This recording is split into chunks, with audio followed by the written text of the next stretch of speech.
Gente, boa noite, né? Boa tarde, pós-Acarajé.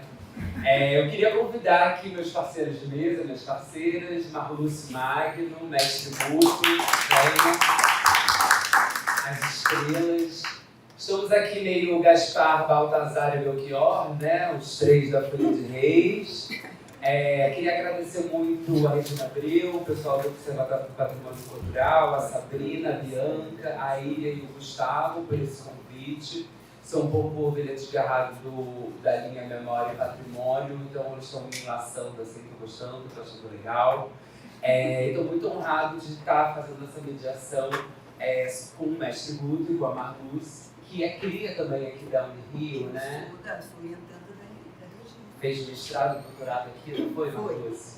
E tem algumas novidades, vai animar aqui, vai ser muito bom. Então, eu não vou apresentar nem a Marluce nem o Mestre Guto, porque eu vou pedir para que eles se apresentem. Já combinamos algumas dinâmicas aqui com a Marluce, e aí eu vou passar a palavra para ela. Ela vai liderar aqui, comandar a dinâmica, contextualizar para o Mestre Guto. O Mestre Guto vai pegar a palavra, e aí depois a gente faz perguntas e respostas, umas surpresas que eu não vou falar, vou deixar para você falar, e aí a gente vai vendo como é que fica. Então, obrigado, e daqui a pouco a gente volta. Como é que é? É só uma questão, controle de tempo. Como é que vocês estão fazendo? Olha, a gente tem, depois dessa mesa, tem uma roda de encerramento. Eu acho que, assim, Marluce pensou uns 15 minutos, né, Manu? Não, pensei em 30 minutos, eu e ele. Não, os dois 30 minutos. Não, cada um, tá bom, porque tá a bom. previsão era de uma hora e tudo meia. bem, é porque a gente já eu me organizei para Não, isso. tá ótimo, é porque a Ótimo. gente tinha pensado, assim, 2 rodadas, assim, mas você quer fazer assim, tá bom. Tá ótimo, Então, tá bom. aí, Marluce, então eu vou fazer o seguinte. Aí você é aquela pessoa chata? Fala com 5 minutos, só pra você ter uma noção. Porque ela tá toda organizada já tá com tudo. Tá organizado, tá tudo bem. É só pra você ter uma noção, Tá quando a gente fala, fica naquele outro tempo. Antes de eu... primeiro vídeo, depois os slides. Tá? Aquele vídeo que eu te pedi. Bom, boa tarde. Eu quero, claro, formalizar o que eu já fiz nos bastidores, que é agradecer a Regina e a sua equipe pelo convite, estar participando hoje aqui com vocês. Eu defendi a minha tese em agosto de 2022 e de lá para cá eu me afastei da academia por conta de outras responsabilidades. E eu simplesmente estou me deliciando, eu estava sentindo muita falta dessa troca, dessa escuta, dessas falas, e eu tenho me deliciado desde ontem aqui e hoje também. Então, enfim, eu agradecer já de antemão a presença de vocês. Eu vou fazer o seguinte, eu vou, em primeiro lugar, identificar que a minha relação com a Folha de Reis, eu não tenho ancestralidade, não sou de família foliana. Não, o que acontece é que eu, há quase 26 anos atrás, mudei para Valença, mais especificamente no distrito de Conservatória, e foi ali, na minha casa, percebendo passar Folhas de Reis nas ruas, que eu me encantei da musicalidade, aquelas coisas, e principalmente as pessoas, conhecer as pessoas que estavam envolvidas naquela manifestação, né? Então, quando surgiu essa oportunidade de fazer um mestrado, eu fui buscar essa temática, eu resolvi encarar a Folha de Reis porque eu não sabia absolutamente nada. Normalmente as pessoas buscam um tema com o qual elas já estão familiarizadas. Não foi o meu caso, eu não sabia nada. E aí eu aprendi tudo com os mestres, conversando com eles, lendo, estudando, e é assim, tá?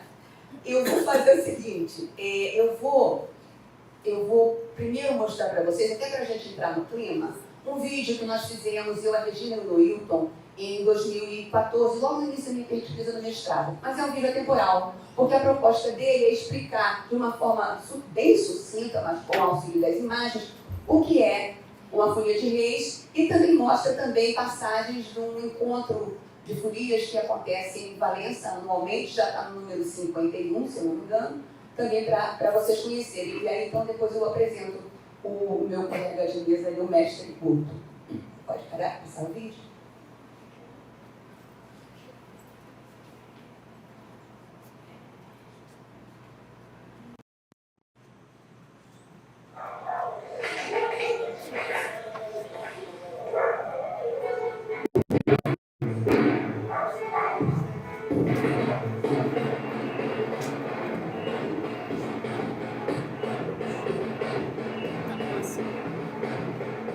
Passado, os 3 reis magos saíram em busca do menino Jesus para adorá-lo.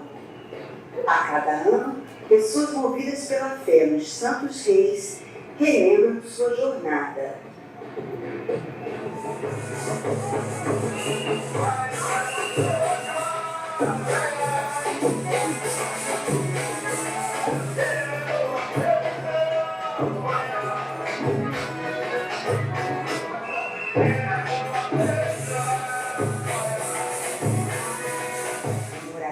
Devotos acolhem a folia de reis, recebem bênçãos e retornam com dádivas. O mestre folião e o contramestre cantam as profecias na casa do devoto. Suas toadas narram o nascimento de Jesus, a viagem dos 3 reis magos, sua adoração ao menino Jesus e seu regresso à terra natal.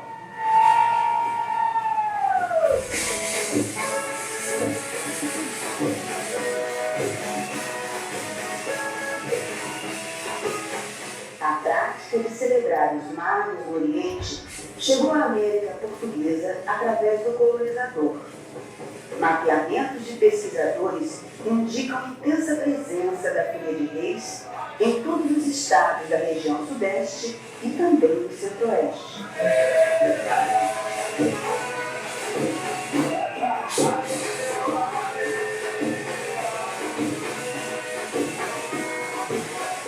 A bandeira é o elemento central do ritual. Fitas e rendas protegem a imagem do menino Jesus sendo adorado pelos magos.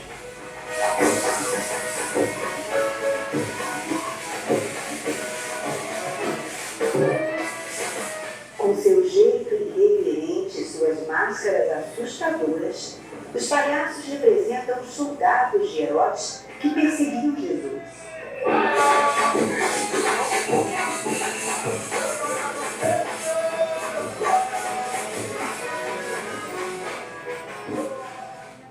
Realização: Associação dos Grupos de Folias de Reis de Valença, Catedral de Nossa Senhora da Glória.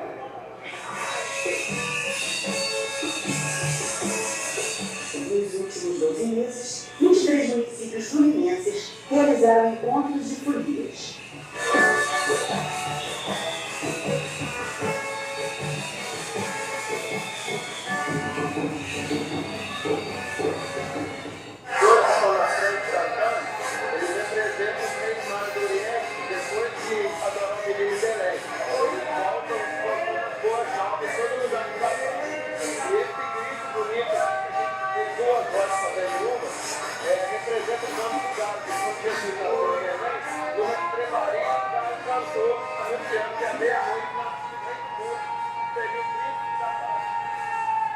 É o troféu, a medalha certificada. A medalha do mestre palhaço certificado. E o troféu é do mestre da política.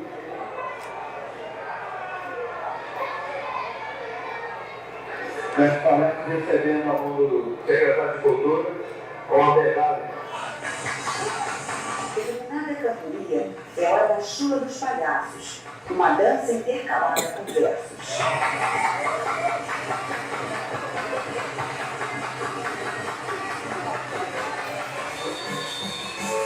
A presença de jovens encanta.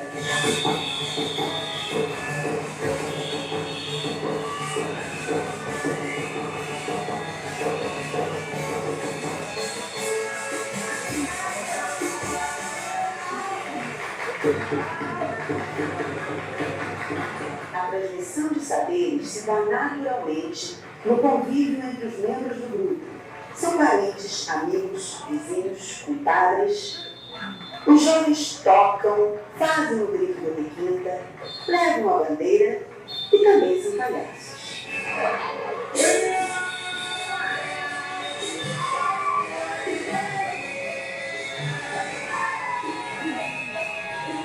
Há muitos e muitos anos, as histórias são contadas, os reis do Oriente, pelo caminho viajava, à procura de menino, os traços rastreados, pois essa é a nossa missão, como término de jornada, pois nós somos a semelhança do perseguidor do Messias, somos soldados de heróis, pertencente à tirania, minha farda representa o folclore brasileiro, pessoa que não conhece, diz que a roupa de feiticeiro, diz que a roupa de Exu, da casa de marumbeiro, o cacete e a batucada, representa os armamentos, o soldado carregado, pois tudo que nós trazemos tem o seu significado, é a máscara do capacete, é a farda e é o calçado, é o cassino e o cacete, e o nome é apelidado, eu gosto de saber de tudo para não ser enganado.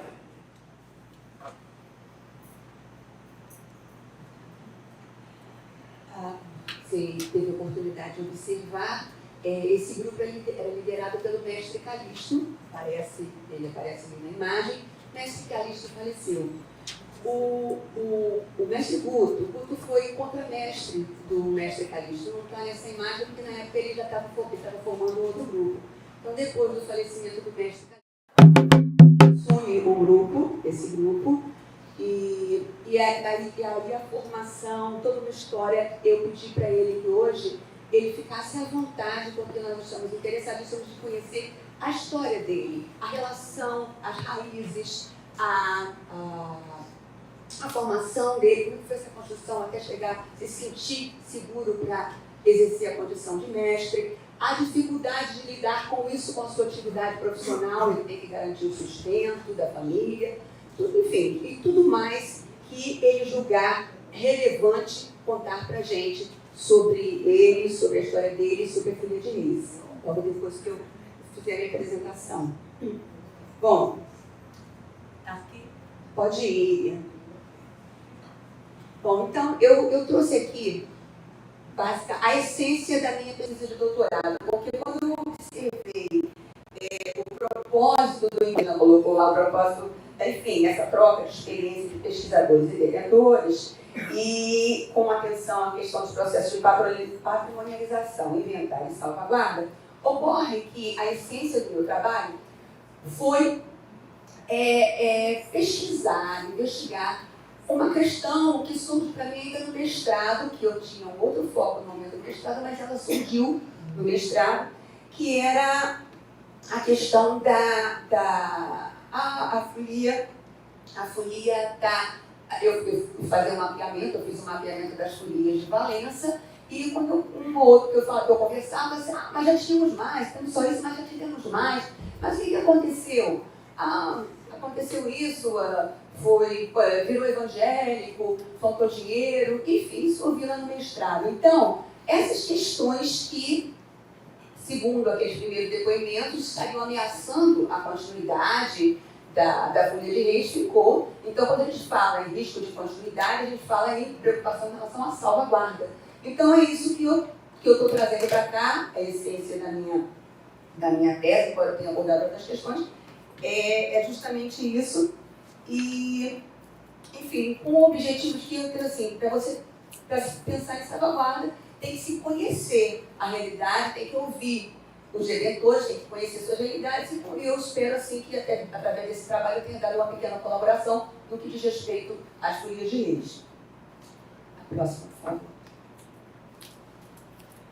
Bom, só para caracterizar a questão do patrimônio, a Folia de Reis, existe um processo em andamento no IPHAN. Esse processo, ele foi a entrega do dossiê, foi formalizado em 2016. Ele resultou de uma parceria entre a UERJ, a professora Cássia Frade, já falada aqui pela Ana, a professora Cássia Frade, com o IPHAN do Rio de Janeiro, e houve uma entrega, foi feito um trabalho a partir do INRC, e, enfim, depois de entregue, posteriormente eu fiquei acompanhando, e em 2019, então, foi colocado, disponibilizado lá no IPHAN, no site, a gente pode pesquisar os processos, uma nota técnica analisando esse dossiê.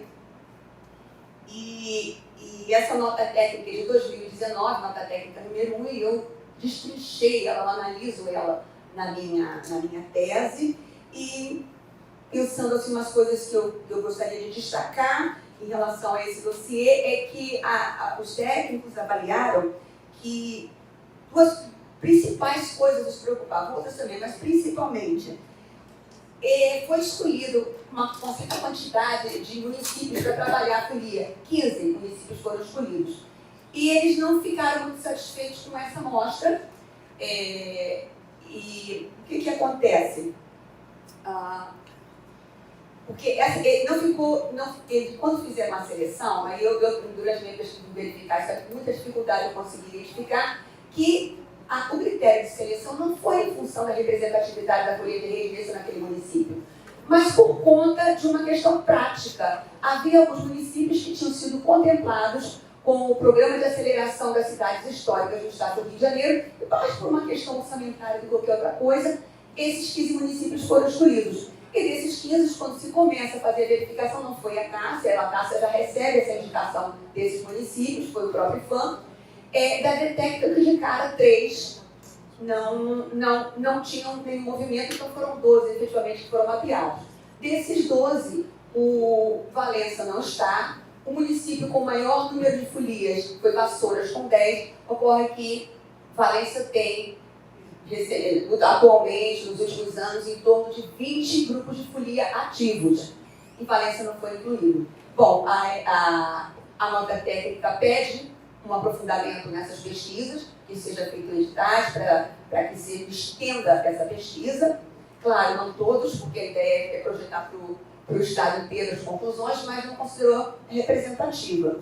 E também discutiu umas questões de insuficiência de dados, que estavam muito repetitivos. Então, o processo está andando. Nesse meio tempo, essa nota de 2019, acho que logo depois de 2019, começa a aparecer uma outra solicitação, as folias de reis de São Paulo. E aí o IPHAN vai juntar, então agora os dois estão caminhando juntos. O pedido de folia, de registro de folias de reis fluminenses com o registro de folias de reis de São Paulo. Eu dei uma pesquisada antes de vir para cá, para ver se tinha algum edital que estivesse chamando para fazer esse trabalho complementar em cima das folias de reis fluminenses. Se tem alguma coisa, não vi nada. Então, a última anotação que eu vi lá, o último trânsito de documentos data de novembro de 2022. Então, está aparentemente meio parado. No INEPAC, o Leon, que esteve aqui numa mesa na manhã de ontem, falou no INEPAC sobre a questão dos registros de patrimônio a nível estadual. Eu acredito que boa parte de vocês não estavam aqui, eu vou ser bem sucinta. No Rio de Janeiro, no estado do Rio de Janeiro, o processo demorou muito a disparar nessa questão de registro de bens imateriais. Em 2007 saiu uma lei, em 2013 saiu uma segunda lei, e o interessante, eu também analiso essas duas leis na minha tese, elas parece que não se conversam. A segunda lei sai como se não tivesse conhecimento do que houve aquela primeira. Elas têm alguns pontos em comum e têm algumas contradições também. Mas aí chegou, em 2018, o decreto 46.485, que deu uma arrumada geral nessa situação, que criou, então, instituiu e regulamentou o registro de bens imateriais e criou o programa de salvaguarda. E de 2018 para cá, eu acompanhei algumas atas de reunião que foram feitas, enfim, internamente no INEPAC. Houve uma retração de pessoal, a coisa ficou um pouco parada. E então, enfim, aí o Leon já colocou aqui que aparentemente ainda está indo devagar. E eu também perguntei se tinha algum pedido para a folia de reis, se não tinha nenhum pedido formal para uma patrimonialização a nível estadual. Entretanto, como o Leon mesmo comentou aqui, há muita matéria sobre folia de reis no INEPAC, inclusive muitas construídas a partir do trabalho da Cássia Frade, e eles têm feito essas ações que têm valorizado essa carteirinha, que já foi mostrada pela Ana e foi falada por ele ontem, uma coisa que a gente sempre tem muito valorizado, essa certificação como mestres. Enfim, o que mais que eu posso falar aqui? Aí, um ponto muito interessante, ele também comentou isso, que há um certo conflito entre a Alerj, entre o INEPAC e a Alerj. porque existe a Mariana do Dança de Salão comentou isso aqui também ontem. Os deputados começaram a entrar no processo, tomar uma certas iniciativas de produzir documentos e leis que declaravam determinada expressão lá como patrimônio. E aí, isso sem nenhum subsídio, sem nenhuma sustentação. Eu só percebi isso até conversando, nós estávamos numa reunião ainda no início do observatório, quando eu conheci a Mariana, que ela comentou, pois é, porque a dança de salão foi decretada patrimônio do Estado. Opa, como assim? Eu tinha acabado de estudar e visto que mal tinha sido criado o programa de patrimonialização, de registro de patrimônio, aí eu fui procurar e vi essa incidência de declarações de certas, eu não sei nem se poderíamos dizer, manifestações, enfim, de expressões que eram consideradas patrimônio na concepção dos deputados, mas no fundo, do que se tratava era um trabalho, não foi político, não é a palavra certa, porque todas as questões de patrimônio envolvem uma questão política. Eu diria politiqueiro, porque era um propósito de agradar um determinado grupo e regimentar votos para si. E colocava os demais deputados numa saia justa, porque eu vou lá e escolho, sei lá, vamos dizer, uma torcida do América, vou decretar como patrimônio do Estado do Rio de Janeiro. E o deputado vai votar contra, ele não quer a torcida do América, mesmo que seja do América, ele não quer contra ele. Então esse conflito. Aí, quando eu vi isso, que o INEPAC, eu percebi essa questão, eu escrevi imediatamente para o INEPAC.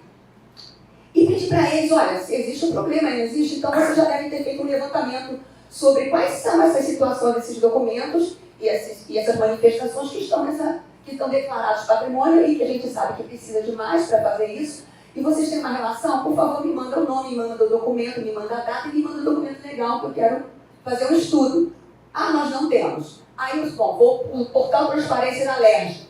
Nós não temos. Aí, finalmente, já era abril de 2022, isso foi em janeiro, meu primeiro contato, em abril de 2022, eu lembrei de contactar a Comissão de Cultura da LERJ. Fiz um e-mail para eles e aí eu consegui uma resposta. Eles tinham começado, tinham recém-iniciado um levantamento que tinha exatamente as informações que eu queria, ainda estava em andamento. Eu tenho cá comigo uma suspeita que eu dei uma catucada e que a minha catucada deu uma ajudinha e acelerou esse processo.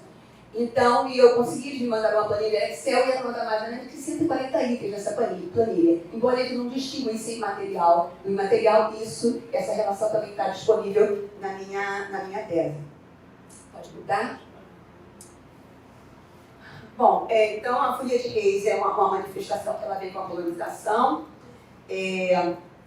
Ela tem nomes diferentes dependendo da região, Terno de Reis, Companhia de Reis. Mesmo o nome mestre, por exemplo, em alguns lugares ele fala assim, embaixador, embaixadora. Há diferenças regionais, locais, no que diz respeito à vestimenta, a fada do palhaço, a máscara, a própria composição do grupo musical. Mesmo Valença é vizinho de Vassouras e o perfil das Folias de Vassouras é bem diferente do perfil da Folia de Valença. Aí ela está presente, como a gente pode ver, nos diversos estados da região sudeste, mas também fora da região sudeste. Eu apenas destaquei algumas imagens aqui da região sudeste. Pode passar? Então, falando de Valença, né? Valença tem 70 mil habitantes, é o segundo maior município em extensão do estado do Rio, e ela está inserida naquela região chamada Vale do Café, que enfim, da onde veio toda aquela riqueza com o ciclo do café, e também veio o passado da escravização africana muito intensa na região, né? Era muito forte, era a questão econômica. O Ricardo Salles e a Mariana Moazzi destacam numa publicação que eu trabalhei com ela. O império o café e o café é o vale. Então, era um dito comum durante o século XIX na corte, aqui no Rio de Janeiro. Bom, o que acontece? Com a independência do Haiti, em 1804, a revolta dos malês, em 1805, Manuel Congo e Mariana Crioula, em 1838, isso estava deixando muito apavorado os fazendeiros. Então, por volta da década de 1840, eles se reúnem para tentar, o que nós vamos fazer? E a partir daí eles entendem que devem fazer algumas concessões. Concessões no sentido, por exemplo, do entretenimento.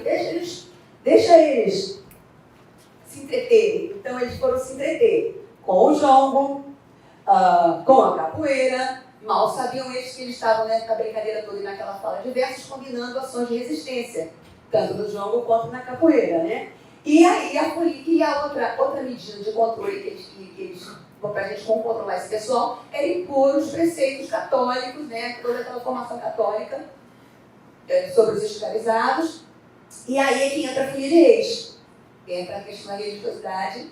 E através da folia, que aí ela vai assimilar esses preceitos católicos, a folia de reis se percebe como católicos, e a folia de reis é percebida por fora como expressão do catolicismo popular, e aí a gente vai ter uma manifestação que vai vir com o colonizador e que vai receber influências fortes das religiões de matriz africana. Próximo, por favor. Bom, então, o que aconteceu? Então, a partir do que eu ouvi na minha pesquisa de mestrado, eu construí, então, a minha questão que orientou a minha pesquisa, que eles não, porque está acabando, mas por que livro evangélico, por que não tem dinheiro? Então, realmente está acabando, então a minha questão é, tem ou não havido retração nos grupos de folia de reis? Será que é? E aí, se sim, quais são os fatores? E a partir do que eu ouvi deles, eu construí algumas premissas, a questão financeira e a questão religiosa, e eu não ouvi nada deles, e eu até me senti relativamente tranquila em relação a uma questão que preocupa muito na salvaguarda, que é a transmissão de saberes. Eu estava, a princípio, muito tranquila, porque eu estava vendo muitas crianças se apresentando como palhaços, enfim, performando como palhaços, então eu disse, está tranquila, mas eu preciso escrever sobre isso, já que está tranquila, eu vou escrever. Enfim, e desenvolvi outras questões também mais adiante. Então, pode passar.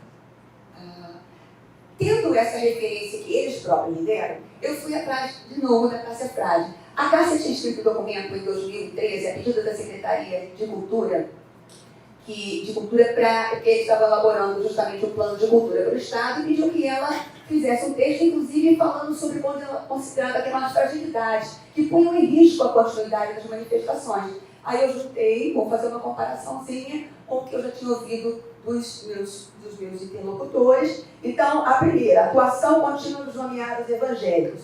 É uma preocupação da Cássia, é uma preocupação em Valença? Sim, é uma preocupação deles também. Dificuldades financeiras, ela colocou, também muito falada por eles também. Tá? Desvalorização por parte das autoridades políticas locais. Em Valença eu não reconheci isso. Porque em Valença as autoridades locais têm constantemente apoiado principalmente o encontro que acontece anualmente, e seria bobagem não fazê-lo, porque o povo, a comunidade valenciana, a quantidade de pessoas, não só entre aqueles que compõem os grupos de folia, mas os devotos que os recebem, e toda a população geral, eles são muito queridos, muito admirados. Então é uma bobagem você ter um evento desse e a prefeitura não estar presente, né? Está arriscada, perdendo a oportunidade de conquistar o eleitorado. Então, inclusive, tanto o presidente da Associação de Folias, na época do mestrado e na época do doutorado, de alguma forma eles acabam também trabalhando em alguma função dentro da Secretaria de Cultura, profissionalmente falando, né? Então há uma realmente não é uma questão essa desvalorização por parte das autoridades. Se podiam fazer mais, aí já é outra história. Indiferença por parte da sociedade local, também não percebi isso. Eu me lembro que eu saindo de Calvin, pela periferia do meu distrito, em direção à igreja, para chegar para o evento, e no caminho, ainda bem distante, eu via aquele pessoal com seus trajes de folião, trajes de palhaço, tranquilos pela rua, quer dizer, eles têm orgulho daquilo. Tem orgulho e seguramente são admirados, e sabem que são admirados por isso. Então, a comunidade local não existe essa ideia de, na minha concepção, de indiferença. Eles são queridos, são respeitados na comunidade de forma geral. E por último, preconceito por parte da sociedade local. Aí é uma coisa interessante, parece que é praticamente a mesma coisa, né? Ela não desenvolve muito a Kátia, esse item 5, preconceito por parte da sociedade local. Mas eu fiz a minha interpretação. E aí eu identifiquei o quê? A relação das folias de reis e vamos dizer assim, o segmento conservador da igreja institucional, a igreja católica em Valença. Então, eu comecei a perceber que existia ali, sim, uma questão que não, no meu entender, não ameaçava a continuidade, não ameaça a continuidade das folias, apenas o respeito e o prestígio que eu penso que eles merecem. Eu acho que já houve uma coisa bem bacana durante um certo período, houve uma mudança de gestão, tanto da igreja matriz, do pároco da matriz, quanto da diocese, e as coisas mudaram um pouco, em termos de prestígio, mas nada que ameaça a continuidade deles, até porque já foi muito pior. Lá em Valença, por exemplo, até a década de 1950, nem pensar que uma folia entrasse numa igreja. Então, eles eram muito disciplinados. Então, não vejo que isso fosse um motivo de preocupação. Porém, isso vai gerar um capítulo adicional na minha tese, que eu não vou tratar disso agora. Vou esperar a Regina convocar um encontro para discutir religiosidade erudita, religiosidade institucional e religiosidade popular, encontros e desencontros. Aí, quando isso acontecer, eu trago essa parte da tese. Isso. Só tem 5 minutos? Bom, gente. Pode ter mais. É só te avisando. Já falei 25 minutos. Vamos lá. Bom, então, vamos direto ao passar. A questão da necessidade de recursos materiais dribando ou cedendo às pressões financeiras, o que aconteceu? Né? Então, está na essência da manifestação receber doações de devotos, faz parte deles, né, disso. Durante um determinado período, entre 98 e 2010, um pároco que estava à frente da igreja prestigiou eles muito eles. E ele conseguiu verbas de pessoas abastadas da comunidade ajudar as folias. Isso acabou provocando o surgimento de novos grupos que começaram a se dividir. Enquanto tinha essa verba, começou a acontecer o surgimento da, vamos dizer assim, profissionalização de certas funções da folia. Isso causou uma certa tensão e conflitos dentro desse universo. Então poxa, fulano ofereceu pagar para o meu contramestre, me tirou ele daqui. Ofereceu pagar um salário mínimo para ele tocar, para o safoneiro tocar na minha folia. E aconteceu essas questões. Então abriu, quando o dinheiro parou, aí a coisa se retraiu, foi o que me passou a impressão. Então não é que tenha acabado, houve uma reconfiguração por conta disso. Que mais aqui? Agora, bom, em termos de outras verbas, né? Pode passar. Em termos de outras verbas, então, independente das doações de devotos, algumas colaborações da prefeitura que são irregulares e variam muito de valor, eles também buscam ainda políticos em campanha. Esse exemplo, essa imagem que eu estou mostrando para vocês, é a FAA, a Fundação Dona Lerco Verde, que tem uma universidade lá de fora para pedir apoio, e eles, não foi bem uma doação, foi uma permuta, tudo bem, eu dou uma ajuda aqui, mas a gente exibe o balão da nossa universidade lá na festa. E agora eu estou sabendo mais recentemente que, com o crescimento das políticas públicas desde do nosso novo presidente, enfim, políticas públicas de fomento, eles já conseguiram na jornada do ano passado e agora na jornada desse ano, ajuda financeira a partir de editais. Tem uma pessoa lá um conhecido amigo deles que se especializou para fazer esse processo, essa intermediação, está fazendo isso profissionalmente, já conseguiu trazer para grupos verbas. Essas últimas. Pode passar? Sim. Agora o item é a questão do virou evangélico, né? Então aqui eu fui pesquisar e realmente existem as duas coisas. Eu fui identificando através de perguntas a existência do grupo. Mas o grupo tal tem fulano, mas ele morreu, o grupo acabou. Mas por que acabou? Não tinha o filho? Não, mas o filho virou evangélico.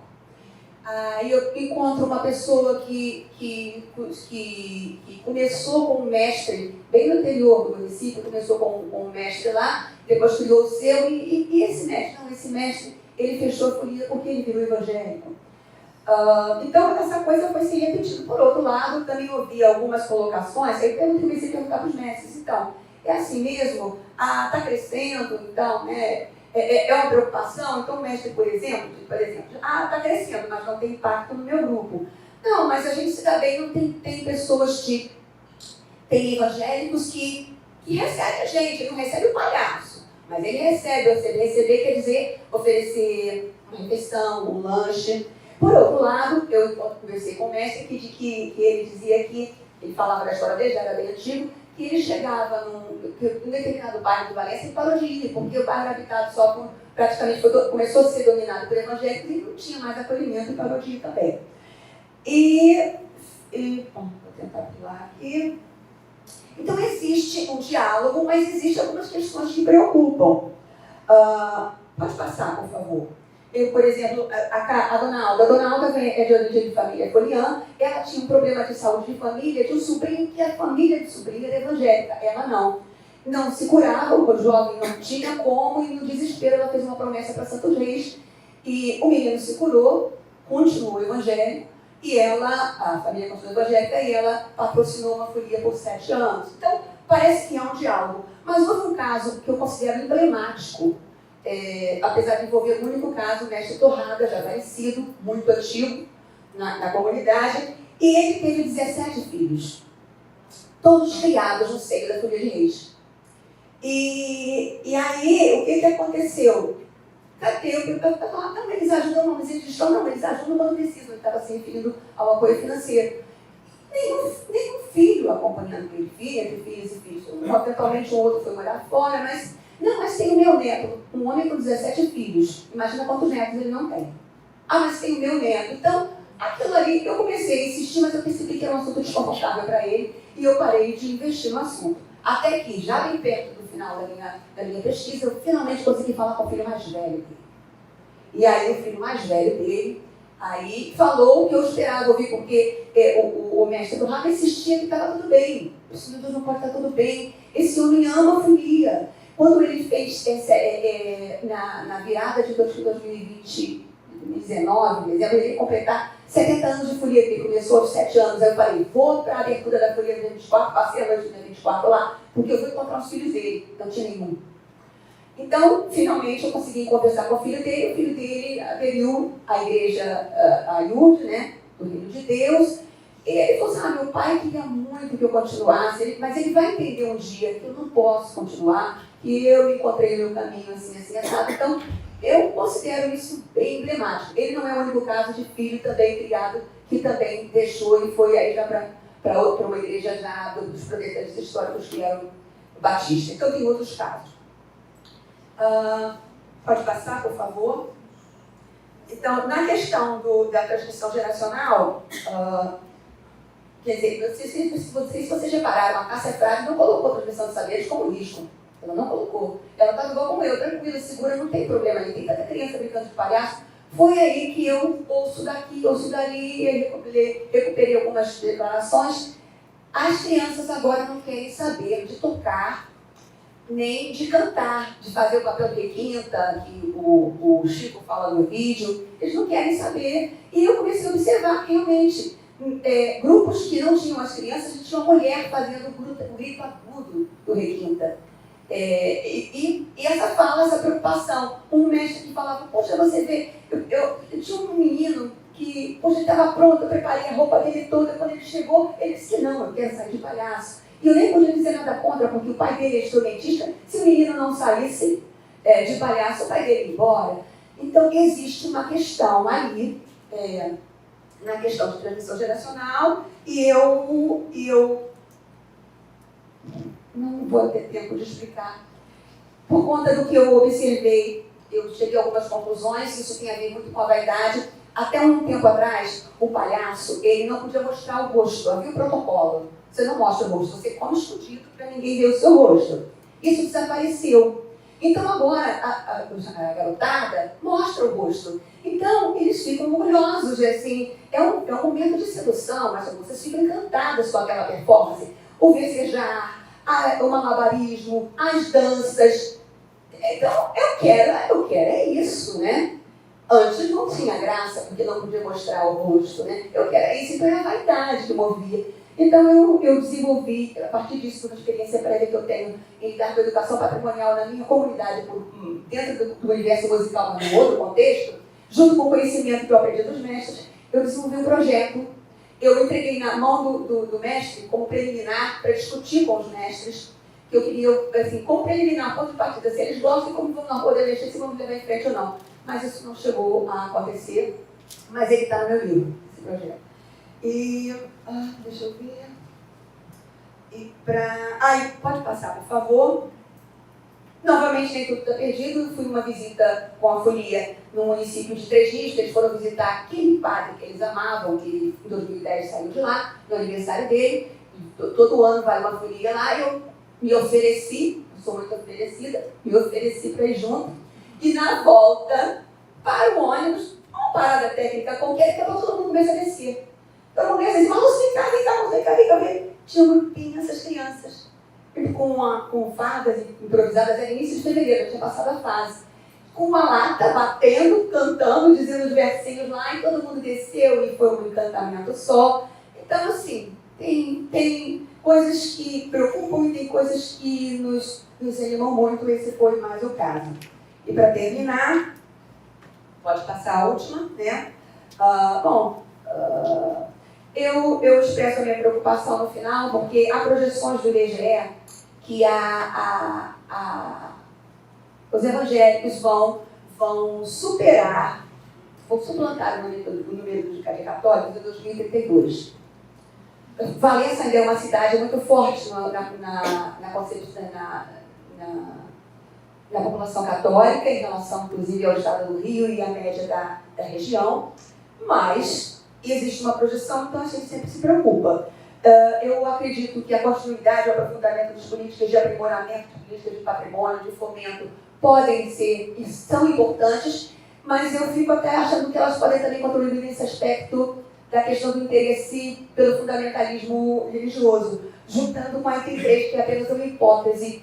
É uma reflexão que eu faço comigo mesma, que é a seguinte: por tudo que eu li, Carlos Rodrigues Brandão, Os Deuses do Povo e livros mais novos que vão discutir essa questão da religiosidade popular, eles vão falar que tem muito a ver com essas pessoas em condições de vulnerabilidade se sentirem desprotegidas, e eles encontram esse amparo, né, nas religiões neopentecostais, e no tempo do Carlos Rodrigues Brandão nem existia essa nomenclatura, mas enfim, subsequente sim.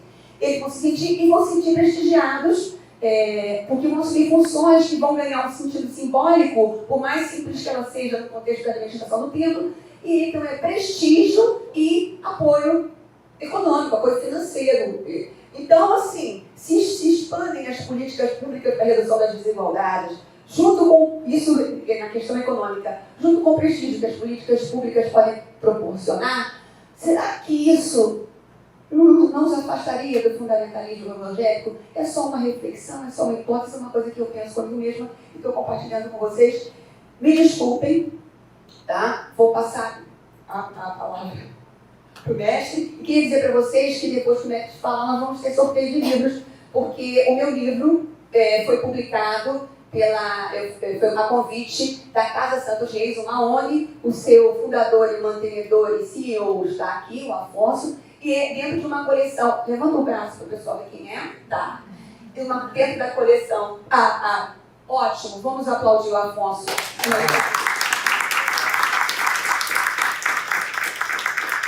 Então, dentro de uma coleção Reisados, que está exposta lá, os livros estão expostos lá na frente, e com uma oferta deles, nós vamos sortear alguns livros aqui, depois da fala do nosso mestre, ou quando o Manu julgar na hora de fazer. Eu espero que vocês tenham recebido um papelzinho com númerozinho para sorteio, e é isso, desculpa, tá?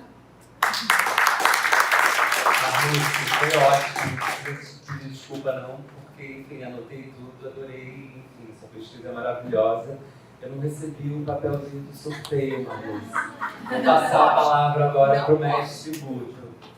Obrigado por estar aqui, estou louco para te ouvir.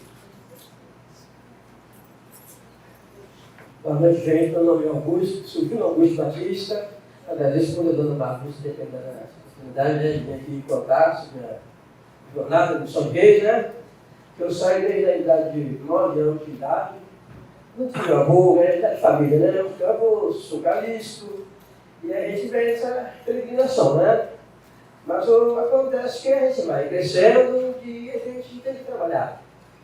Aí, infelizmente, eu tive que deixar o grupo e sair para o trabalho, que era a jornada nossa, ela sai no dia 24 de dezembro, só volta no dia 6. E eu tenho que trabalhar.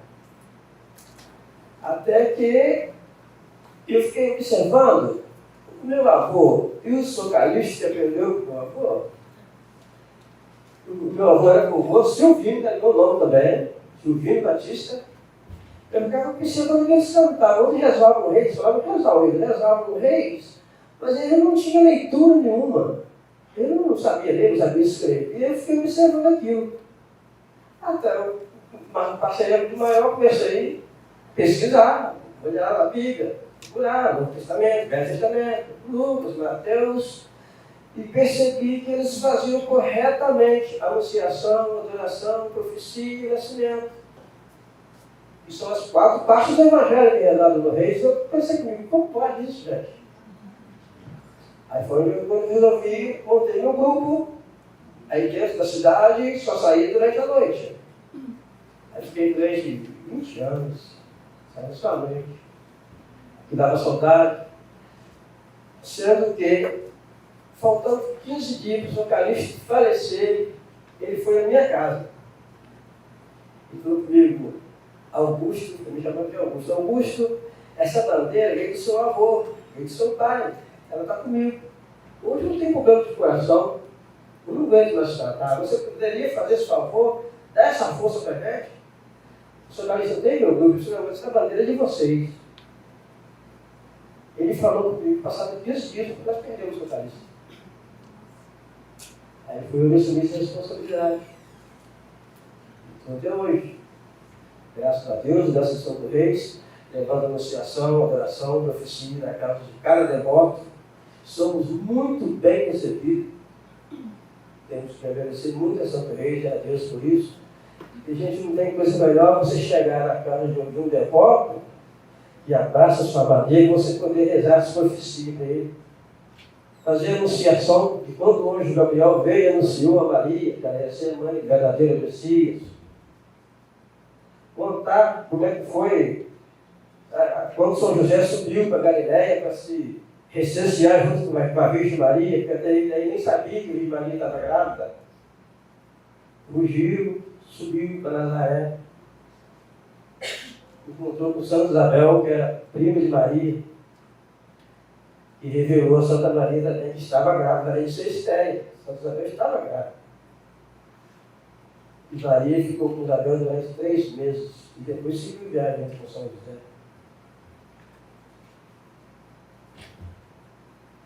E Isabel teve um filho, João Batista, que vem a batizar Jesus, né? Nas águas do Rio Jordão. E o mais interessante, gente, é a vinda dos 3 reis magos do Oriente.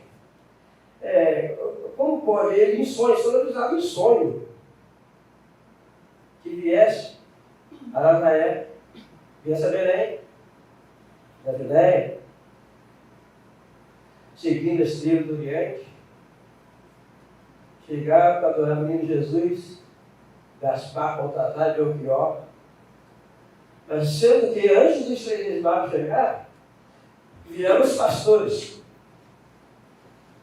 que apresentou Jesus ao templo pelo velho Simeão, que é onde que nós nos rezamos de folião, fazemos a parte dos pastores e levamos os palhaços para fazer a parte dos reis magos.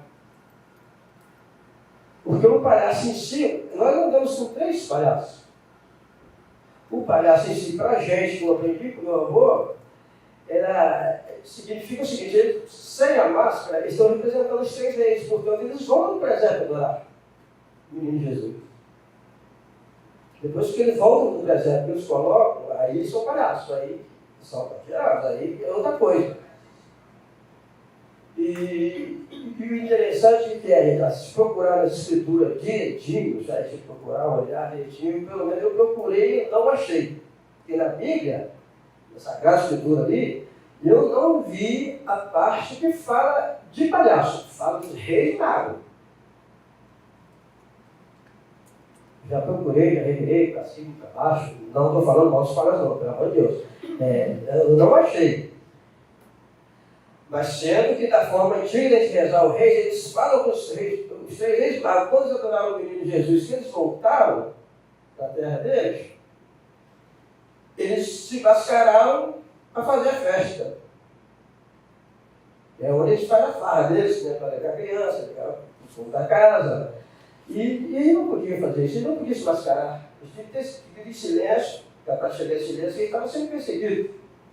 Aí foi onde eles foram presos 7 anos. Portanto, os palhaços eles têm que vestir durante 7 anos para cumprir a missão deles.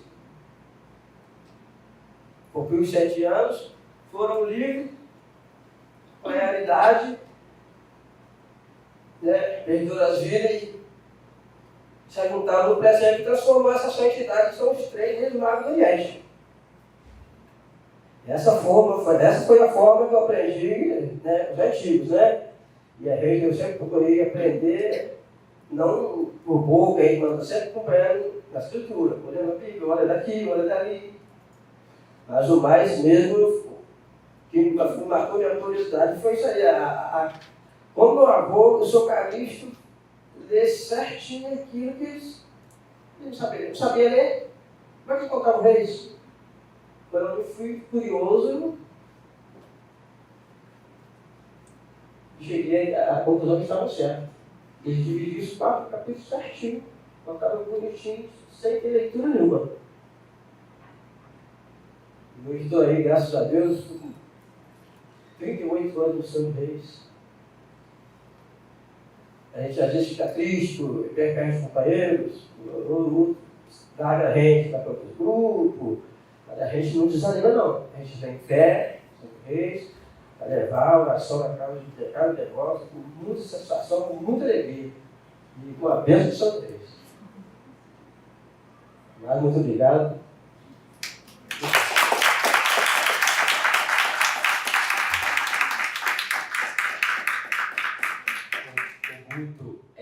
Posso fazer umas perguntas? Fiquei muito interessado e depois, antes, vou passar. Então, quer dizer que agora você tem 2 grupos, você montou um e aí veio o grupo do seu avô pelo mestre Calixto.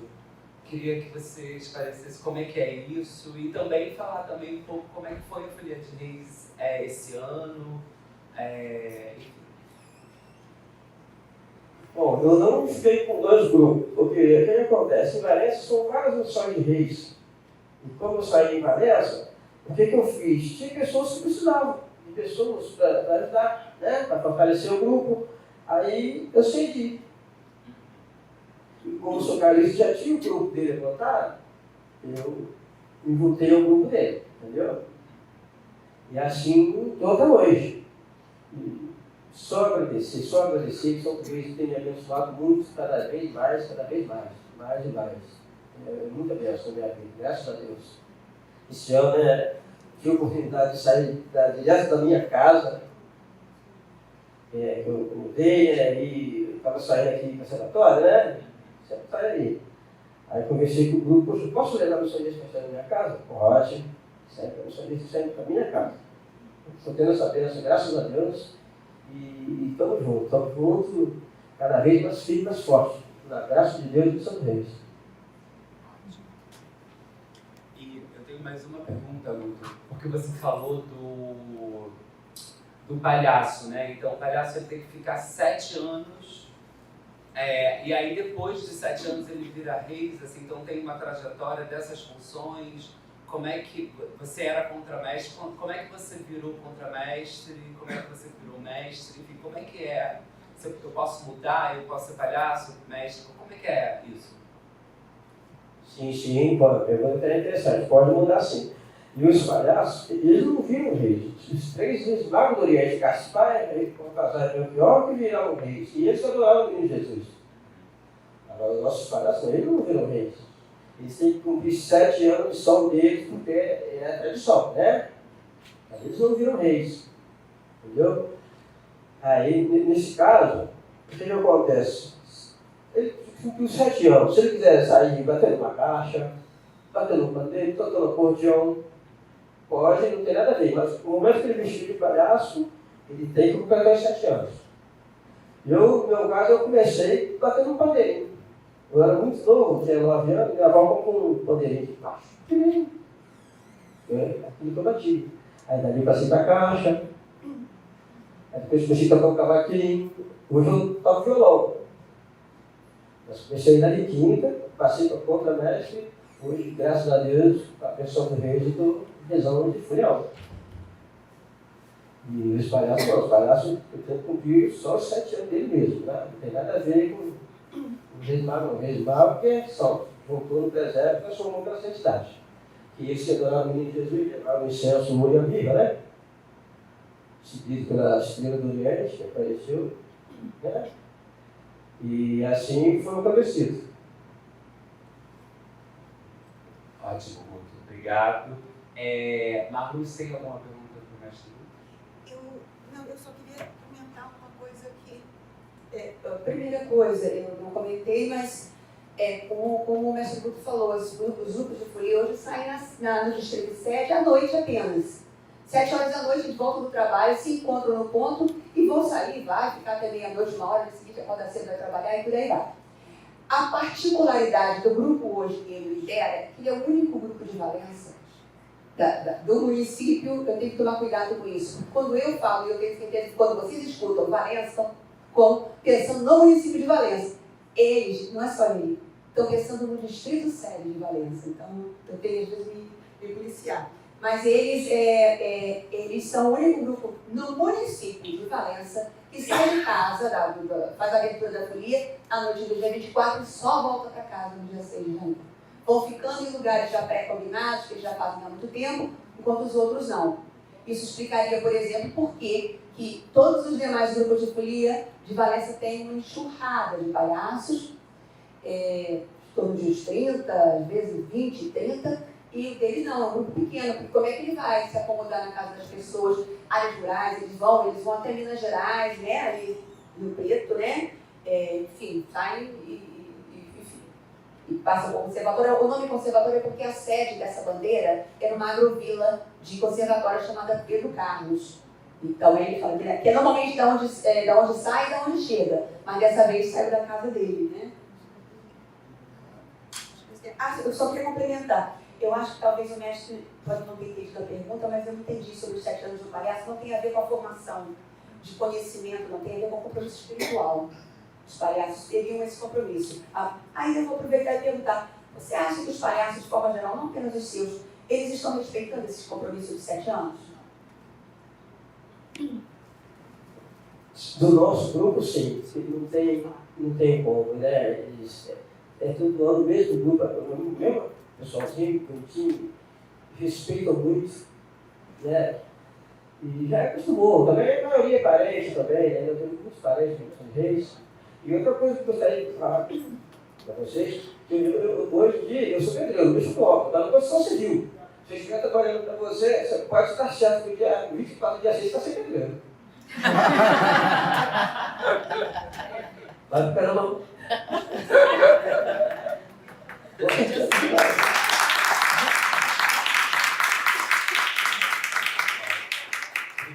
Eu vou abrir então para a galera perguntar. Eu tenho algumas outras perguntas, mas eu vou abrir, não vou ficar controlando a coisa do ser delegado do microfone, não. Quem quer perguntar? Vocês podem vir aqui na frente? Não. Tá. Então, esse não é um sim, né? Pergunta só que esperando sim, né? Eu só vou fazer um comentário a respeito dessa questão. Eu não vou falar transmissão, tá? Vou falar compartilhamento de saberes para os mais jovens, né? Nós também temos Sonia GTEs, lá em Bebês. Adorei a sua fala, toda a sua explicação, o mestre também. Mas eu trago uma informação que talvez você possa fazer uma reflexão em relação a isso. Por exemplo, como o compartilhamento de saberes se dá pelas paneleiras griots para as mais jovens, por exemplo, não saber de paneleiro, muitas vezes a gente escuta alguma coisa do tipo: Mas, Jamilda, vocês têm que fazer muitas oficinas para as crianças aprenderem esse saber, porque senão vai acabar. Eu falei, como é que é? Repete de novo. Repete. Eu acho que a gente não pode colocar a responsabilidade da continuidade a esse saber fazer, por exemplo, de paneleiro, falando do que eu entendo, para as nossas crianças e jovens. Antes de tudo, nós temos que ter uma política pública de Estado, e não de governo, não para adulto, como já foi dito antes, para que haja esse olhar mais cuidadoso dessas crianças. Porque se as nossas crianças, os nossos jovens, quiserem ser médicos, astronautas, advogados, professores universitários, enfermeiros, nós temos que ter condição de ter escolhas. Coisa que minha avó não teve, por exemplo. Porque não foi escola. Então, antes de colocar a responsabilidade nas nossas crianças, nossos jovens, de dar continuidade a um saber fazer da cultura, nós temos que exigir do poder público instituído que implemente políticas na educação, na cultura, e aí as crianças vão ver, nossa, meu pai, ele é muito valorizado no que ele faz. Porque a equidade financeira tem que acontecer. Eu já estou de saco cheio desse negócio da academia ou qualquer outra instituição convidar uma folha de reis ou uma de coisa, achar que está fazendo um favor e não está. Então, quando a gente chama um especialista para dar uma palestra, por exemplo, a gente tem todo um gasto, né? Investimento para aquela pessoa daqui. Por que quando a gente chama um congueiro, um mestre de folia, a gente acha que a gente não tem que remunerar? Então eu tenho falado nas reuniões que a gente vai lá na Secretaria do Estado, que tem que haver equidade. Equidade financeira, sim. O mestre da folia, uma paneleira, quando vai dar uma palestra, elas têm que receber equitativamente como se fosse especialista. Isso aí pode ser que incentive as nossas crianças e nossos jovens, porque não perceber que o saber do pai dele, da mãe, de sua ancestralidade, é valorizado. É um saber que não se aprende na escola, mas pode dialogar com aquele saber dito científico, né? Estabelecer que não é científico e que não. Então, assim, eu acho que mais do que cobrar das nossas crianças, sabe, dar continuidade a esses saberes, professora, nós estamos cobrando desse Estado brasileiro, das instituições responsáveis, porque está na Constituição, nós temos direito à cultura e muitas vezes a gente não faz. Aqui foi uma iniciativa muito importante. Às vezes, lá em Vitória a gente vê o professor Soleca, mas é muito difícil, sabe? A maioria acha, eu levei um folião, né? Como se tivesse as coisas. Você usufrui do saber daquela pessoa e está se achando ainda. Então as nossas crianças elas são muito inteligentes, elas vão se sentir atraídas, vão querer aprender mais, quando elas perceberem, a partir inclusive do espaço escolar, esse saber é valorizado pelo Estado brasileiro, pela sociedade toda. Enfim, eu acho que é isso que eu vou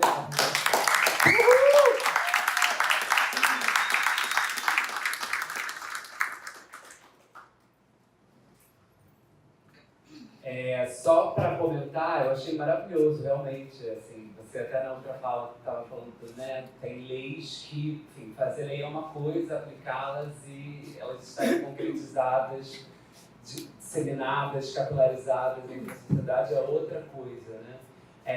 Lembrando, enfim, em relação às questões indígenas, né, tem um debate muito forte sobre o conhecimento tradicional associado ao patrimônio genético. A gente está falando de propriedade intelectual, a gente está falando de grana, muita grana, né? Enfim, essas empresas farmacêuticas, né? Que vão e expropriam, né? Tem uma dimensão do extrativismo muito relacionado a elas, e isso também é uma dimensão do patrimônio, né? Então, você arrasou demais. Venha. Venham, gente, venham aqui pra frente. Que o fio não vai tomar.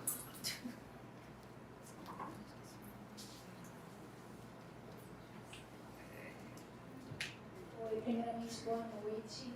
Fiquei bem animada com essa palestra, porque eu sou de Itaperuna, nasci em Itaperuna, e todas as minhas férias, assim, família lá, morava lá.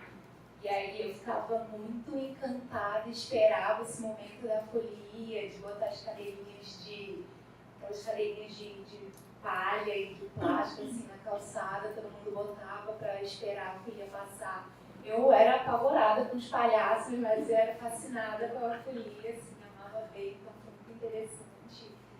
Muito memórias afetivas, né? Memórias coletivas e afetivas de ouvir aqui até ontem, falando com meu pai, nossa, vai falar sobre folia de reis, lá de Itaperuna, Correntinha, tal, nem sei se tem ainda. A última vez que eu estive lá e vi a manifestação foi em 2019, até tenho curiosidade para saber como é que está ainda, né?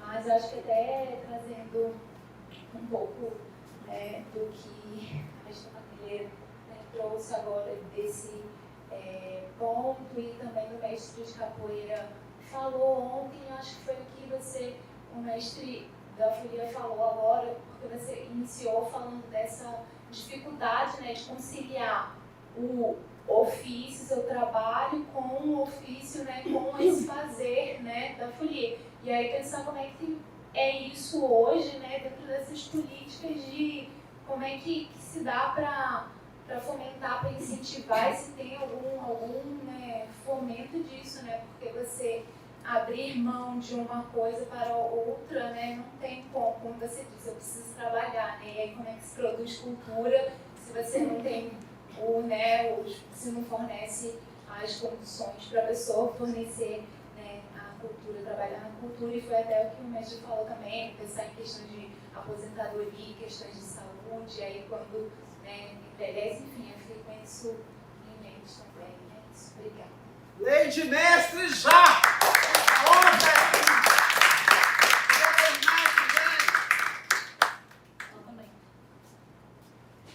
Boa noite. Bom, obrigada, né, mais uma vez é muito rica. Você trouxe aqui a questão da folia de reis em Valença, né, que é ali, logo ali, depois da Avenida Brasil, depois da Dutra, né, eu nasci em Nilópolis, cresci em Nova Iguaçu, e vocês trazendo essa experiência ali dessa região de Valença, Vassouras, etc., me lembrou muito também dessa cultura muito rica, muito presente na Baixada Fluminense. Eu não tive a oportunidade, quando criança, ver exatamente a folia de reis no meu município, mas recentemente, pesquisando, eu fiquei sabendo que tinha muita coisa por lá também. Eu fiz gestão pública no IPUR, e na época a gente tinha uma pesquisa da Baixada Fluminense, e aí tinha essa pesquisa acadêmica, né? Mas aí eu cheguei em casa tomando café da tarde com a minha avó, comecei a perguntar à minha avó e minha tia, que são de São João de Meriti, como que era a experiência delas com diversas coisas, até escutar da boca delas a experiência delas com as folias de reis de São João de Meriti, da Baixada Fluminense. E achei bem interessante, porque ela falou, não, era assim, era a experiência, né, de quem realmente viveu, né, não, obviamente a pesquisa é muito bom, quem faz também é maravilhoso, mas quem está ali só vendo a banda passar, né, é outra experiência, né, aquela experiência com o palhaço, o palhaço batia na nossa porta, pedia comida e a gente tinha que dar, e não sei o quê. Era a experiência dela, eu falei, cara, onde estão esses grupos agora? Né, então eu queria perguntar para vocês, se vocês têm alguns diálogos.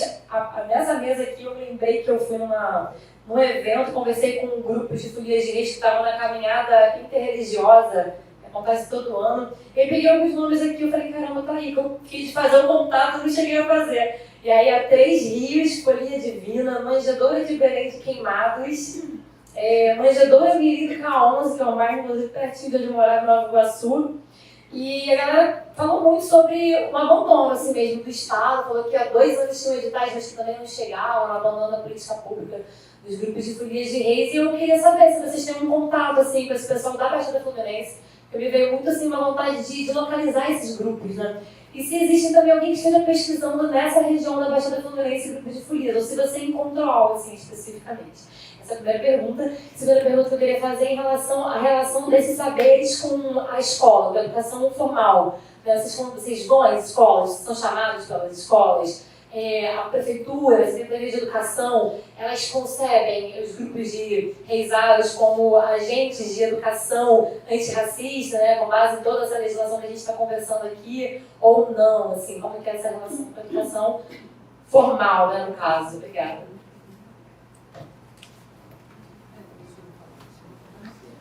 Boa noite. Eu já deixei no site aí no YouTube os parabéns para a Marluce, porque eu acompanho o trabalho da Marluce há muitos anos. Eu fiz a fotografia daquele vídeo que nós fizemos lá em Valença. Eu fico encantado com o encantamento dela pelas folias. Eu só quero deixar uma aflição aqui, que é o seguinte: a cultura, a educação não pode mais continuar sendo massa de manobra. A gente não pode continuar sendo mais os miseráveis lá da última lista do orçamento das cidades, das prefeituras, dos governos estaduais, dos governos federais.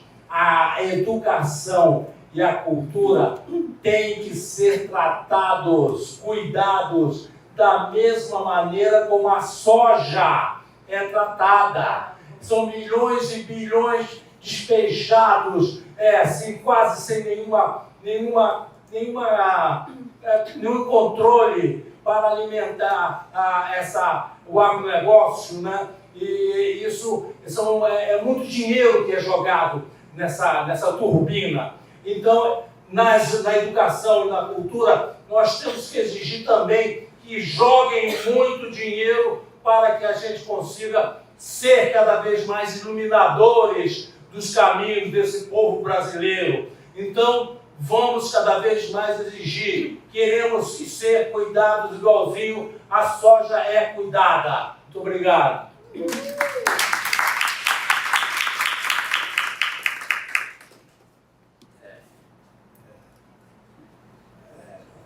Boa noite a todos. Vocês imaginam aqui que quanto tem sido profícuo, fértil, esse seminário. Em boa hora, a Regina associou a parte teórica, vamos dizer assim, de embasamento doutrinário de uma determinada categoria da cultura popular tradicional, e o mestre, quer dizer, aquele que vive essa manifestação. Não é o caso aí, mas nas palestras anteriores tivemos esse mesmo formato, o que é novidade, a ponto que eu já participei até aqui na Panerio, há 20 anos atrás, na gestão da Edir, era lá do outro lado, que só havia, vamos dizer assim, focalização na parte doutrinária, né? Seja antropólogos, sociólogos, psicólogos, assim diante. E os mestres agora estão aí. Eu tive essa oportunidade de ver desde a primeira palestra aí dos saberes e fazeres, né? E um ponto aqui que me chamou a atenção agora desse senhor aí, modesta parte, eu trabalhei no México, conheço alguns países, o Peru também, sem a Marinha. O problema fundamental é que Paulo Freire sempre debateu aqui, ele, esqueci o nome aí dos outros, não, a Paulo Freire principalmente, é que o nosso projeto de educação, ele é voltado para o mercado. Vamos formar engenheiro, arquiteto, deixa a cultura para lá. Diferentemente, no país tipo o México, em que o fundamental, as crianças ganham a mesma nota de geografia, de história, se vão ao museu, se vão ao centro cultural. Então, é por isso que está lá 4.000 quilômetros de tanto dos Estados Unidos, mas a influência americana é mínima. Vocês estão lá. Há pouco tempo eu tive uma lá em Valença, uma colega nossa que está pesquisando lá os índios puris, e ela está com grande dificuldade, porque ela conhece mais ou menos o biotipo dos puris, o estudo que fez, e se ela chega lá uma determinada pessoa para entrevistar, e diz, olha, você parece que é puri. Não, eu não sou puri, não sou puri. Vai lá no México perguntar lá a um descendente de Azteca, ele vai dizer, claro, eu sou Azteca, eu sou dono das Aztecas. Olha que diferença grande. Aí a cultura prevalece lá. Eles aplicam 9 pontos no CLDT do orçamento na cultura, sabendo-se que alguns empreendimentos são autorrentáveis, como as pirâmides e aquela coisa toda.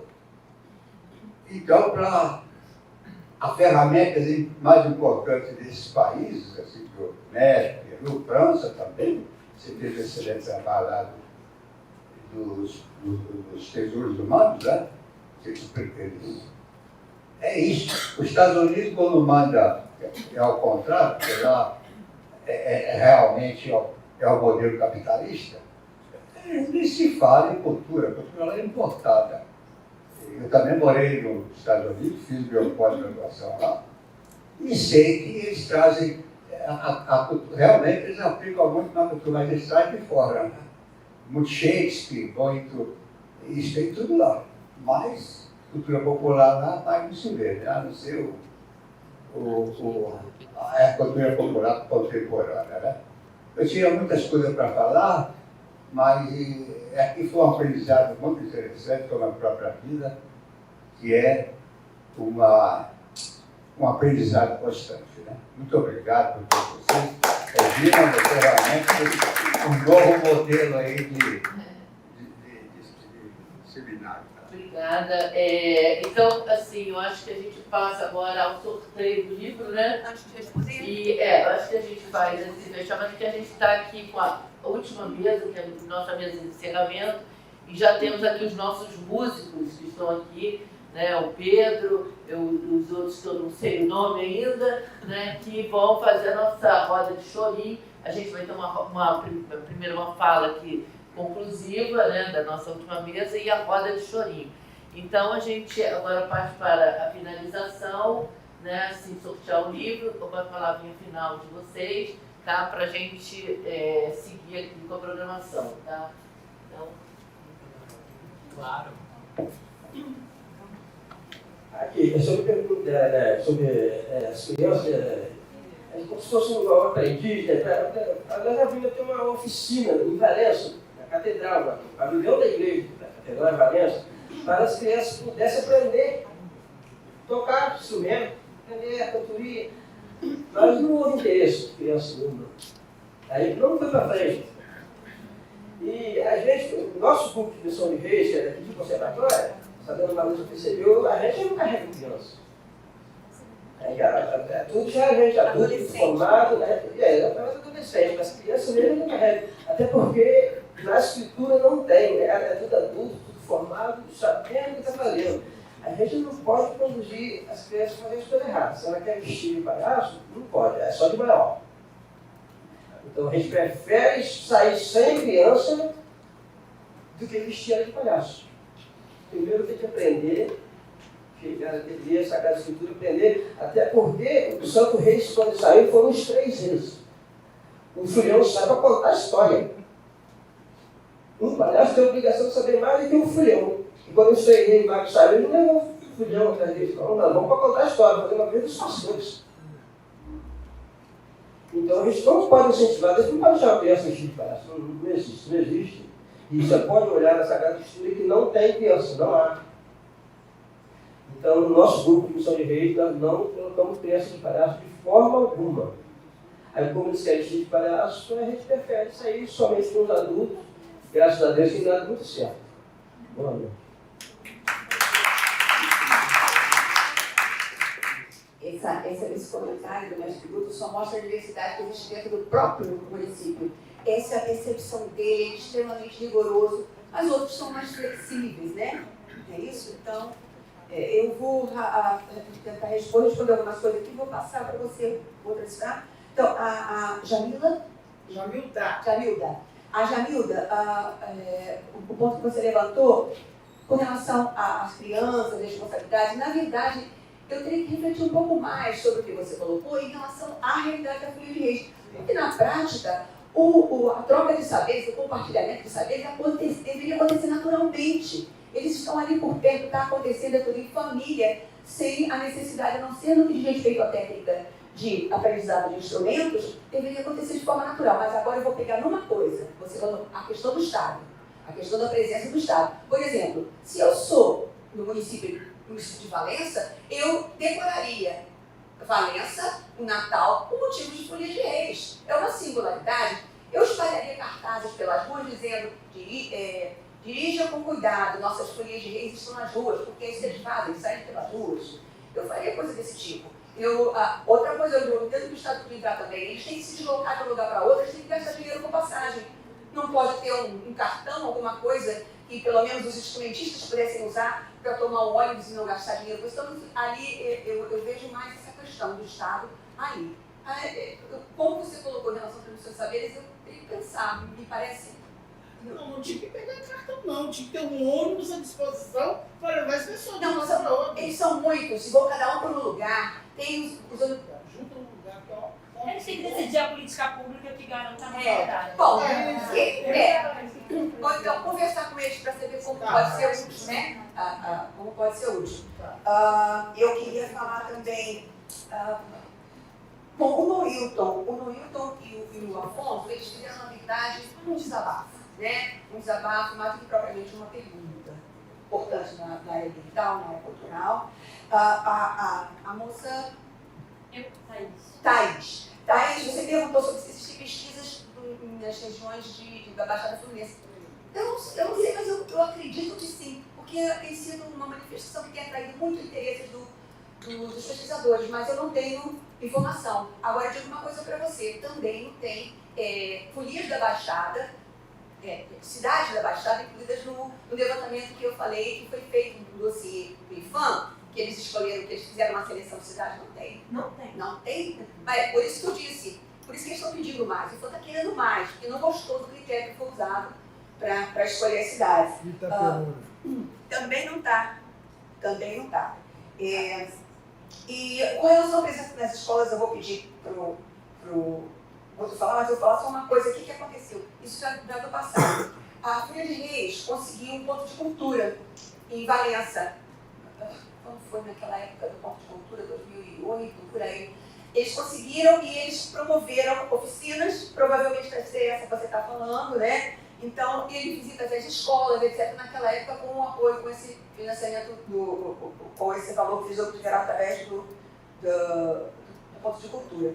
E eu acho que eu vou deixar para o Guto, então, comentar sobre a relação, que eu acho muito importante isso, que é a questão do seu trabalho, você como pedreiro, como construtor, né? Você vê que você está lá sol a sol, como você conseguia, porque não é só a saída, tem o preparo, tem os ensaios. Eu achei essa pergunta muito boa e eu queria deixar, e também sobre se você tem contato com outros grupos de folia, que a Thaís perguntou também de outras localidades. Essas duas coisas você pode responder e eu já vou finalizar e agradecer e pedir desculpa pelo atraso.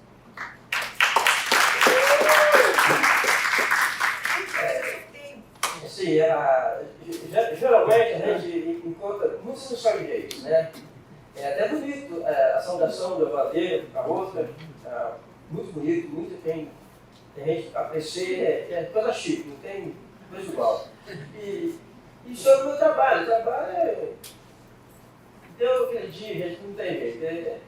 Eu sou autônomo, trabalho autônomo, e aí eu paro mesmo, e tem que fazer os ensaios, tem que fazer o preparativo, é um lanche para todo mundo que vai ensaiar, é uma coisa, é outra, e é bem complicado, Se a gente não tiver aquela fé, aquela devoção, não faz. É bem trabalhoso. Tem contatos com outros grupos, vocês têm? Tem, bastante. Tem, muito contato, bastante contato mesmo. Quais cidades?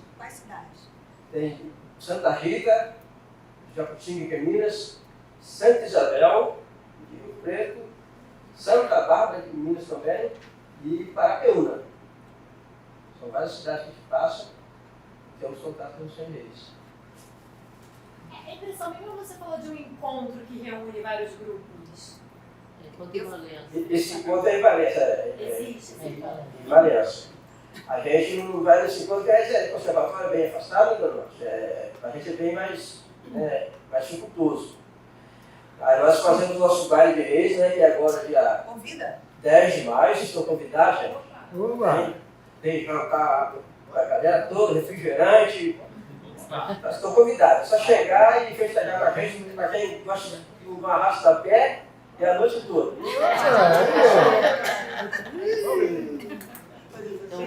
A gente vai. Então eu vou. Você vai fazer o sorteio. Só queria, na verdade, dar uma conclusão, agradecer muito o pessoal do Observatório. Acho que é muito interessante, enfim, nessa conclusão a gente também vê que, como Observatório, coloca a Folia de Reis, o acarajé, as goiabeiras, o cordel, a dança cigana, o fandango, a capoeira, o jambo, o samba, a dança de salão, dentro, né, do que foi falado também de uma ecologia de saberes, tentando fundar menos uma universidade, mas uma pluriversidade, uma multiversidade, entendendo o patrimônio dentro de uma dinâmica, né, de um conjunto de dinâmicas sociais, de sociabilidade, de cidadania, de conciliação, de persuasão, de políticas públicas também. Então isso eu acho bastante importante também a gente pontuar aqui nessa conclusão. E aí, enfim, sem mais delongas, a gente vai para o sorteio. Estou com o meu númerozinho aqui. Cadê a Marina? Marina? Tá. Um detalhe só, esse encontro que acontece em Valença, Thaís, são só de folias de Valença. Todos os demais encontros que existem, as folias de vários lugares de Valença são só de Valença, porque é muita coisa. Anuncia que tem mais livros. Eu vou, olha só, porque eu estou chegando mais agora para além da folia também. Eu vou mostrar cada um deles. O primeiro, o meu é um recorte da minha dissertação, da minha tese. Não está completa aqui, existiam limitações. Então vamos ao primeiro número aí.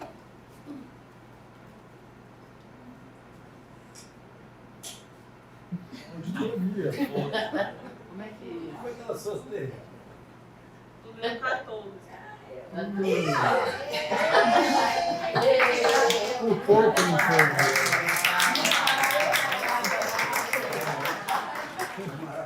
Obrigada, senhora Vitória. Você tem um dígito. Você tem O segundo livro a Priscila Ribeiro, ela, enfim, a tese de doutorado dela está muito ligada à música. Eu vou torcer para cair para um daqueles três ali. Então, está ligada à parte de música, à parte musical. E ela também, além de acadêmica, ela também é embaixadora de literatura. Então, também, tudo isso é da série do Lisado. Quem vai levar?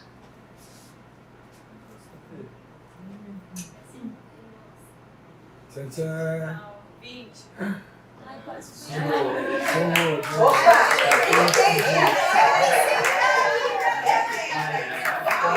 Só falta o próximo ser Sabrina. Só falta.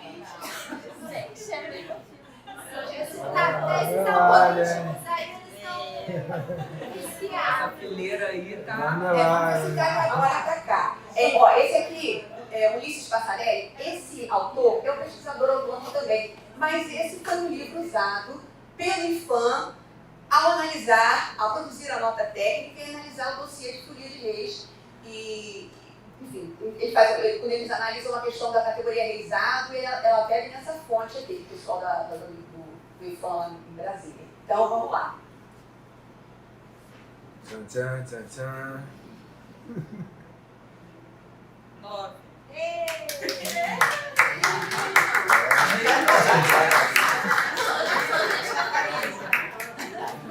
Marmelada.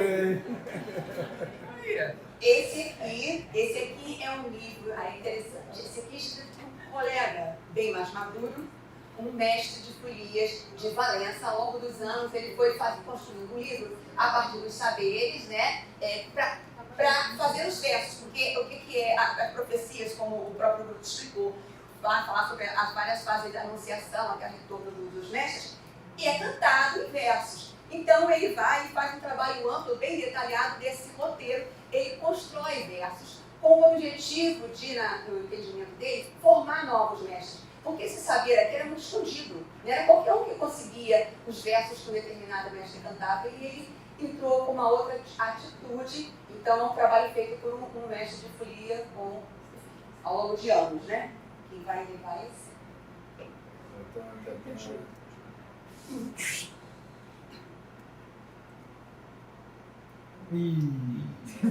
Tá 27. Caraca, sou eu. não! Pode jogar na loteria hoje. Ai, obrigada. Olha, gente, hoje vai todo mundo sair com o livro daqui, tá? Mas olha, eu vou fazer aqui uma marmelada aqui. Eu faço questão de presentear as duas pessoas que me fizeram um questionamento. A Jamilda, acertei agora? Acertei. Eu quero presentear você com esse exemplar, os outros eu vou sortear. E também a Thaís, foi embora? Ah, quero presentear a Thaís também. Essa é uma outra produção, que foi uma produção feita pela UERJ, a partir do levantamento do dossiê. Infelizmente não inclui Valença, como eu falei, mas é o ilustrado, o trabalho ilustrado, que eu também postei 12. Aí nós temos mais agora 6. Temos mais agora 7. Vamos lá. Mais um desse, trabalho ilustrado por Folia de Reis. Podia ser apresentador de televisão. 7. 7. Se você quiser chamando o outro, eu chamo o próximo.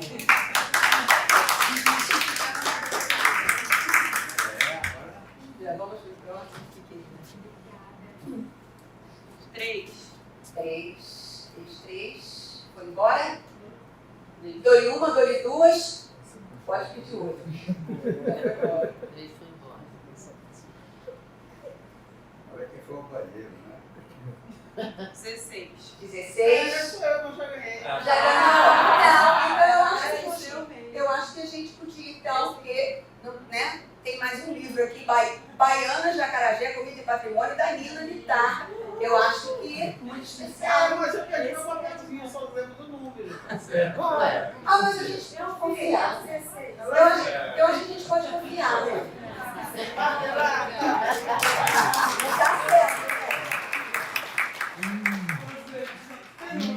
Mais um. Eu perdi, eu botei no pente. 2. Vou aparecer. 2. 2. 2. Isso. 2.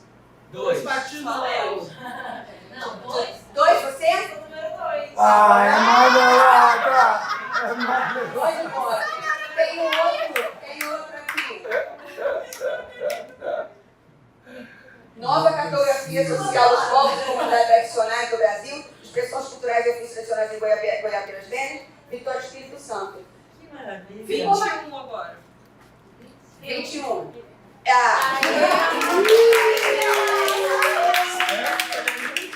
Mais um.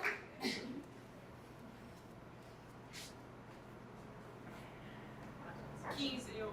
15.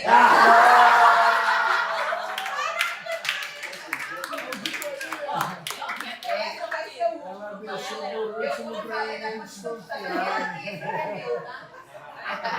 Esse é meu. Agora o último aqui.